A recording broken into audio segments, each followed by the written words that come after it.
se podía predicar la palabra del Señor en la calle, no se podía salir a hacer un evento como este, ni mucho menos. Entonces era algo difícil y a él le daba igual. Él decía que, como dice la Biblia, hay que predicar la palabra a tiempo y fuera de tiempo. Y yo siempre pensaba, ¿qué le pasa? O sea, ¿por qué no podemos ser normales? ¿Por qué no podemos ser como el resto de gente? Y un día, predicando en la calle junto con otros pastores, la policía arremetió contra ellos, los detuvieron, se llevaron a mi papá preso, se llevaron a los otros pastores, y cuando aquella noche él no regresó a la casa, para mí fue un dilema grande. Yo me di cuenta, y cuando me explicaron lo que había ocurrido, fue la primera vez que yo me topé de frente con la realidad de que seguir a Jesucristo era algo mucho más serio y era algo mucho más profundo que una simple opción religiosa. Que era algo que a nosotros nos costaba mucho más y nos ponía mucho más en juego que simplemente algo que fuera romántico o algo que podíamos creer o tener así como una creencia vaga en el trasfondo de nuestra cabeza. Así que aprendí que seguir a Jesucristo tenía un precio. Y aprendí que para mi papá era algo tan importante que no le importaba perderlo todo con tal de hacer aquello a lo que él decía que había sido llamado. Así fue como yo conocí a Jesucristo y como yo conocí el Evangelio. En un contexto difícil en el que me di cuenta de que tenía que ser muy importante tener una experiencia con Dios y conocerle personalmente y cambiar y afectar la vida de una persona hasta tal punto que pudiese tomar decisiones tan duras como que no le importase. No le importase. ¿Sí me oyen? ¿Sí? ¿Me escuchan? Sí. Ok, continúo. Ser capaz de tomar una decisión tan dura como que no le importase ser detenido, ser señalado o ser tildado como alguien extraño solamente por haber conocido a Jesucristo. Algo tenía que ocurrir en el corazón. Y así conocí el Evangelio y quiero leerles algo que dice la palabra de Dios. Es una historia que Jesús contó y que yo creo que si Jesús viniese hoy nos contaría una historia parecida.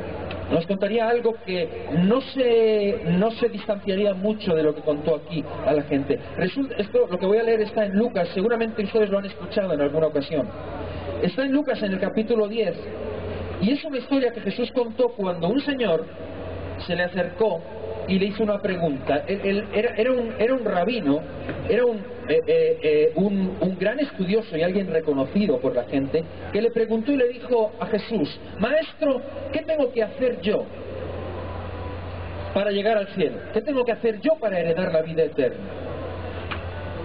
Y Jesús le dijo: bueno, los mandamientos conoces. ¿Qué es lo que dicen los mandamientos? Y el muchacho, como era estudioso y sabía, pues le contestó en público, delante de todos, le dijo: bueno, los mandamientos son, amarás, se resumen en amarás a tu Dios, el Señor tu Dios lo amarás con todo tu corazón, con toda tu alma, con todas tus fuerzas, con toda tu mente, y amarás a tu prójimo como a ti mismo.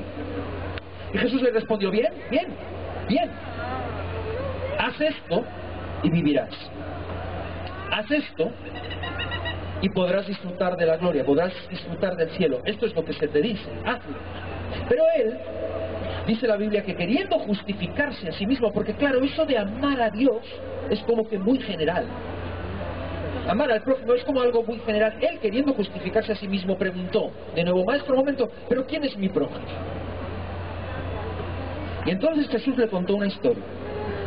Porque sabes una cosa, cuando tú realmente te importa, cuando tú realmente te pones personal con Dios, cuando tú realmente quieres saber qué es lo que Dios quiere de ti, Él te confronta con una historia.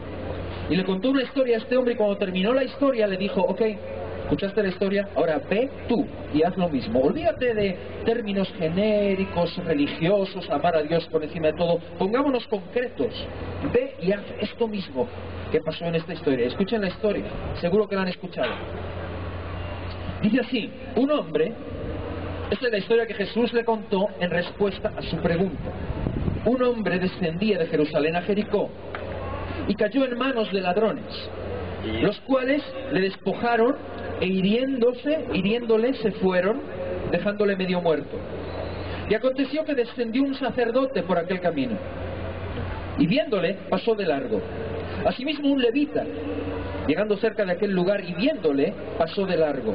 Pero un samaritano que iba de camino vino cerca de él, y viéndole fue movido a misericordia, y acercándose vendó sus heridas, echándoles aceite y vino, poniéndole en su cabalgadura, lo llevó al mesón y cuidó de él.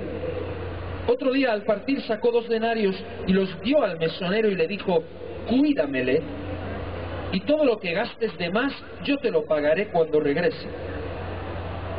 Jesús pregunta: ¿quién de estos 3 te parece que fue el prójimo del que cayó en manos de los ladrones? Y el estudiante le dijo: el que usó de misericordia con él. Y entonces Jesús le dijo: ve y haz tú lo mismo. ¿Cuántos habían oído esta historia alguna vez?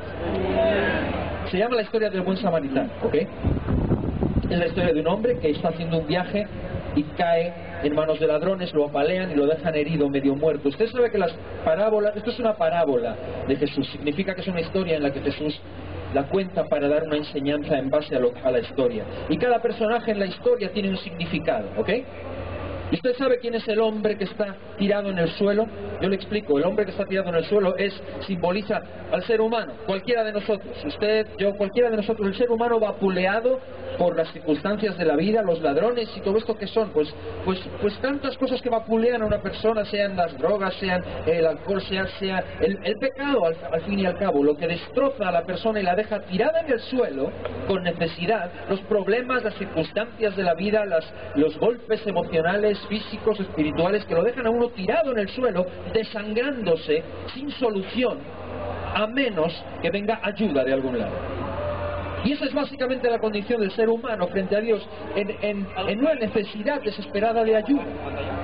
Porque por más que la gente muestre una fachada de felicidad y de que todo va bien, en el fondo de su corazón están gritando, clamando por un poquito de amor y por un poco de atención y de alguien que se acerque y cure su herida interior, porque el que más y el que menos lleva una herida aquí dentro. Y el hombre está tirado, y entonces Jesús sigue con su historia, con su cuadro simbólico, y dice: llegó un sacerdote. ¿Y sabe usted quién es el sacerdote? Porque el sacerdote simboliza y simbolizaba en aquel tiempo todo lo que tenía que ver con el templo y con el ritual religioso. Y dice Jesús que el sacerdote pasa por el camino y lo ve tirado en el suelo. Y cuando lo ve tirado en el suelo, ensangrentado, en necesidad de ayuda, el hombre lo ve, se cambia de acera. ¿Aquí dicen acera? ¿Sí? Se cambia de acera y sigue caminando por otro lado, así como quien no lo vio. Y yo he pensado mucho acerca de esto. Un hombre que representa la religión. ¿Por qué hizo eso? ¿Era una mala persona? ¿No quería ayudarle? ¿No lo vio? Yo creo que sí lo vio. Creo que en el fondo de su corazón no era una mala persona, creo que era una buena persona. Creo que probablemente tenía deseos de poder ayudar a la persona. ¿Sabe por qué no lo ayudó? Sencilla y llanamente porque no podía ayudar. No podía, no tenía con qué. Era un hombre que tenía ocupaciones. Sabía exactamente cómo comportarse en un funeral, por ejemplo. Si había que oficiar un funeral, eso lo sabía hacer. Si había que hacer una boda, si había que oficiar un enlace nupcial, eso él lo sabe hacer porque es un sacerdote, para eso estudió. Si había que hacer cualquier cosa que tuviera que ver con un ritual religioso, eso lo sabe hacer. Pero ayudar a un hombre herido que se está desangrando, no sabe ni por dónde empezar. Se siente mal. Además,